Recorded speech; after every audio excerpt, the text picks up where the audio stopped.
Hi, magandang araw sa inyo mga kutsikoys at kutsikays kong nasa Capricorn Signs. Ito na ang inyong General Career Aspect Reading.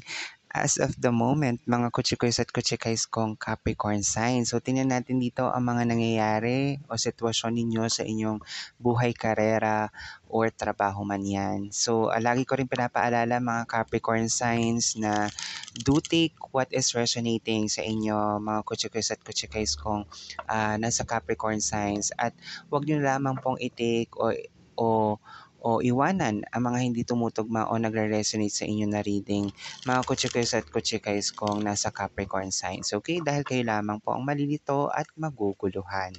Alright, so tingnan natin dito mga Capricorn Signs, ang inyong reading pagdating sa trabaho. Okay, eto na ang iyong reading mga Capricorn Signs. Ayan. So, meron ka ditong Six of Pentacles, meron kang Knight of Swords, at saka Eight of Cups.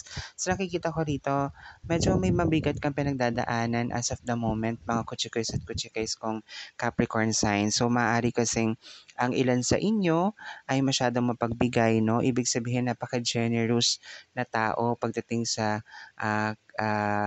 kung ano man ang inyong maibibigay na tulong o something na finances, mga gano'n, no? Napaka-generous, kumbaga mapagbigay at hindi masyado naghahanap ng kapalit. So, nakikita ko rin dito ang ilan sa inyo mga Capricorn signs ay maaring gusto na mag-walk out or mag-walk away or mag-run away doon sa trabaho na meron sa inyo sa ngayon dahil maaring hindi kayo nabibigyan ng sapat or tamang sahod or maaring yung mga promotions na inaasahan ninyo before ay hindi dumarating or maaring na nauudlot ika nga, no? At ang ilan sa inyo naman dito ay maaring nagkakaroon ng pagtanaw ng magandang bagay sa mga susunod na panahon dahil nga sa pagiging generous or mapagbigay ng ilan sa inyo mga Capricorn signs ay makikita nyo ang bunga ng inyong pagsasakripisyo at paghihirap, no? Dahil magbibigay. Kumbaga, kapag ikaw ay nagbibigay sa kapwa mo at hindi ka madamot, may darating ang panahon na ikaw naman ang mabibiyayaan.